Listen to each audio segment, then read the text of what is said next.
Interview 1. Welcome to Digital Trends. Today, we're discussing how social media has changed the way we communicate. Our guest today is Lisa, a communications specialist who has been studying the impact of social media on human interaction.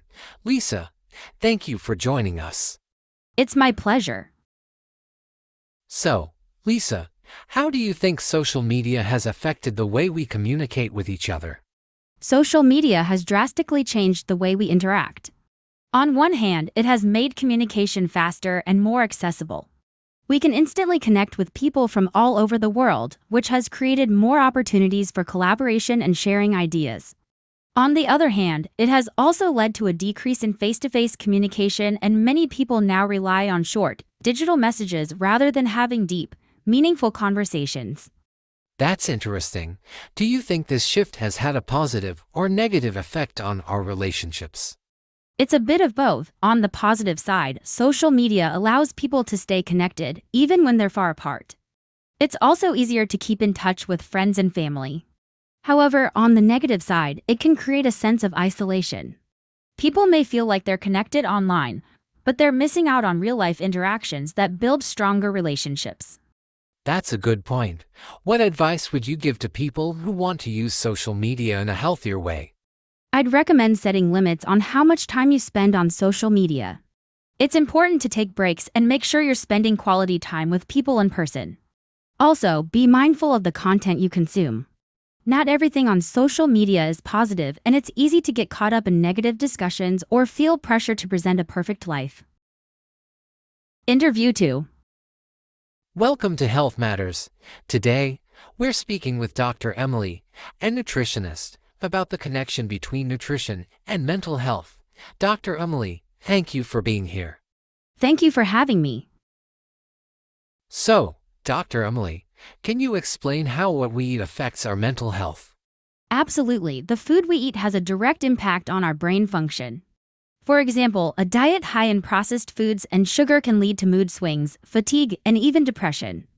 On the other hand, a balanced diet rich in fruits, vegetables, and whole grains can improve mental clarity, reduce stress, and help regulate mood. That's fascinating.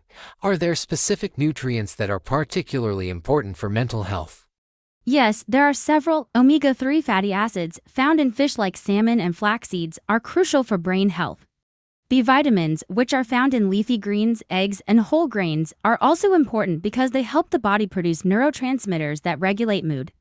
And of course, staying hydrated is essential for maintaining focus and mental clarity. It sounds like diet plays a much bigger role in mental health than most people realize. Absolutely. Many people think that mental health is only about the mind, but the body and mind are deeply connected. What we eat fuels our brain, so it's important to make healthy choices. What advice would you give to someone who wants to improve their mental health through nutrition? Start by incorporating more whole foods into your diet. Try to reduce your intake of processed foods and sugar. Also, don't forget about staying hydrated. It's amazing how much better you can feel just by drinking enough water throughout the day. Interview 3. Welcome to Work-Life Balance. Today, we're talking about the rise of remote work and the challenges it brings. Our guest today is Michael, a human resources consultant who has been helping companies transition to remote work. Michael, thank you for joining us. Thanks for having me. So, Michael, remote work has become more common in recent years. What are some of the biggest challenges that companies and employees face with this new way of working? One of the biggest challenges is maintaining clear communication. In a traditional office, it's easy to ask questions or discuss ideas with colleagues face-to-face. With remote work, you lose that immediate access, so it's important to have strong communication tools in place, like video calls or instant messaging platforms. Another challenge is managing work-life balance. When you work from home, it can be hard to separate your work life from your personal life, which can lead to burnout. So, Michael, remote work has become more common in recent years. What are some of the biggest challenges that companies and employees face with this new way of working? I think remote work is here to stay, at least in some form. Many companies have realized that employees can be just as productive working from home, and it gives them more flexibility. However, I think there will be a balance between remote and in-office work, with hybrid models becoming more popular. What can companies do to help their employees adjust to remote work? Companies need to provide the right tools and support. This includes setting clear expectations, providing regular feedback, and ensuring that employees have the technology they need to stay connected. It's also important to encourage employees to take breaks and maintain a healthy work-life balance. What advice would you give to someone who is struggling with the challenges of remote work?